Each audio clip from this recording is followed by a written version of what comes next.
difficulty, the relationship is stronger. When you've struggled with your own shortcomings, your sinfulness, then you understand yourself a little bit more.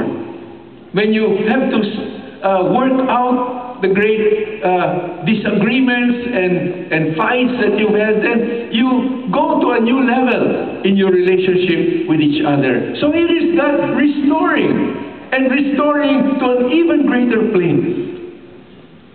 Then in community, it's the same thing. It happens as well. And here are brothers and sisters. We love one another. We love Christ. We love the work. We made a covenant. We have given ourselves to the Lord and to one another. And we make all of these pledges, and still we fight among ourselves. It happens. And there are others who veer away. There are others who turn away from the very life and mission and charism of community. It happens. And we have experienced that.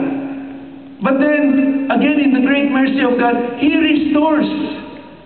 He might restore a remnant and build up on that once again, and He's back on track, and He's moving once again to accomplish His eternal plan. And the purpose of all of that, God raises, God restores in order that He might use us to reach out to the ends of the earth. And each one of us, brothers and sisters, are missionaries. Individually, we are missionaries. We say everyone is an evangelizer in the normal day-to-day circumstances of your lives.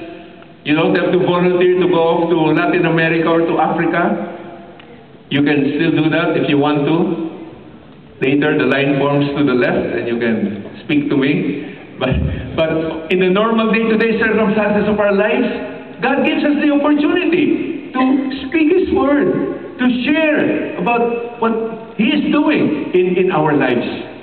Then, of course, as married couples, as families, we need to witness to the world how families ought to be, the Christian family, where the love of Christ is at the very center of the home, where the home itself is a piece of kingdom ground, where the Holy Spirit resides, where there will be disagreements and crises, but this can be resolved in the ways of God, through the virtues that God gives us. Through forgiveness, through patience, through tolerance, through forbearance. We witness to the world. And we show that this is the way God designed marriage and family life to be. And for the world to say how good that is, how we wish that we had something like that. Because we're experiencing this life of ours where the family is disintegrated and things seem so hopeless in the society, in the world around us. But there, the light is shining forth in that family, And we want to have